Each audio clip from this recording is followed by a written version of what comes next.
اللہ نے حضرت نوح علیہ السلام کو ان کی مشرک قوم کی طرف مبعوث کیا، مگر مسلسل کفر کی وجہ سے اللہ نے حضرت نوح علیہ السلام کو کشتی بنانے کا حکم دیا، اور پھر ایک عظیم طوفان سے پوری دنیا کے کفار ہلاک کر دیے گئے۔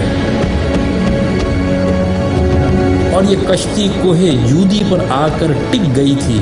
یہ کشتی آج کہاں ہے اور اس کی اصل حقیقت کیا ہے؟ آئیں آج ہم آپ کو دکھاتے ہیں۔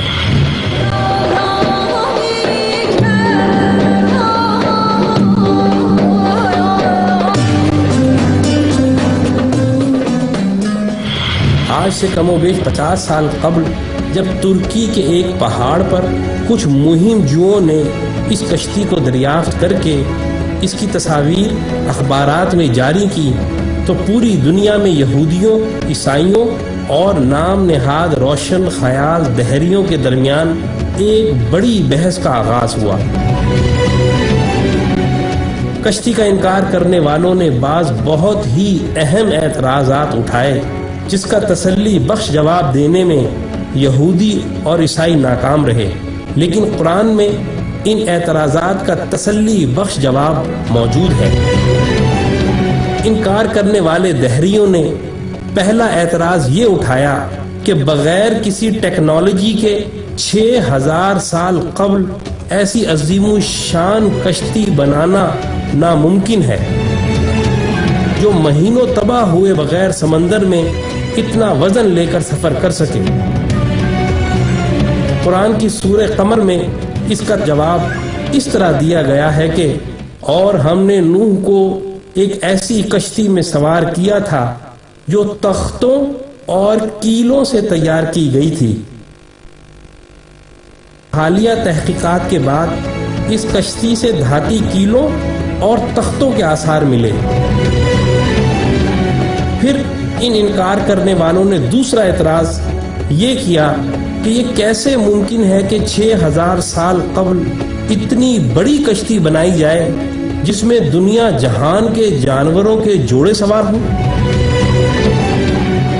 لیکن قرآن نے سورہ ہود میں یوں بیان کیا، اور جب ہمارا حکم آ پہنچا تو تنور ابل پڑا، تو ہم نے کہا کہ ہر قسم کے جانوروں کا ایک ایک جوڑا کشتی میں سوار کر لو۔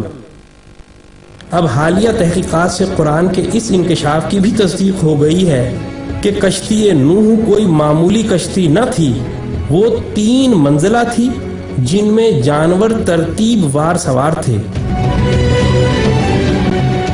اور اتنی بڑی تھی کہ اس میں 522 ریل کے ڈبے سوار کیے جا سکتے ہیں۔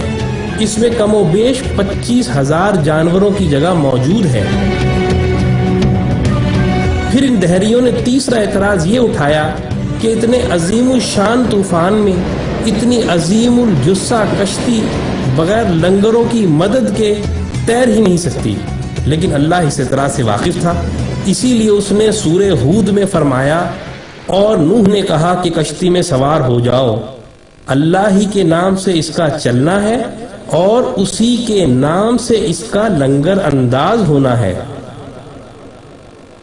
اور حیرت انگیز طور پر جس پہاڑ پر کشتی ٹھہری ہوئی ہے، اسی پہاڑ کے نیچے وادی میں بڑی بڑی چٹانوں پر مشتمل لنگر دریافت ہوئے ہیں۔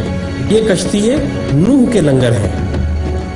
اور سب سے بڑا اور اہم اعتراض یہ اٹھایا جاتا ہے کہ کسی لکڑی کی کشتی کا 6000 سال تک کسی پہاڑ کی چوٹی پر باقی رہنا ناممکن ہے۔ اس اعتراض کا جواب بھی سورہ قمر میں یہ کہہ کر دیا ہے کہ اور ہم نے اس کشتی کو آنے والوں کے لیے اپنی نشانی بنا کر چھوڑا ہے۔ اور حالیہ تحقیقات سے یہ حیرت انگیز بات سامنے آئی ہے کہ اس پورے پہاڑی سلسلے میں برف اسی چوٹی پر ہے جہاں یہ اسی برف کی وجہ سے محفوظ رہی۔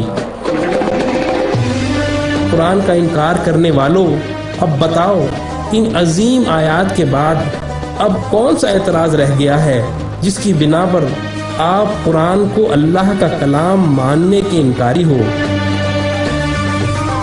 ہم آپ کو دعوت دیتے ہیں کہ تعصب کی اینک کو اتار کر اسلام میں داخل ہو جاؤ۔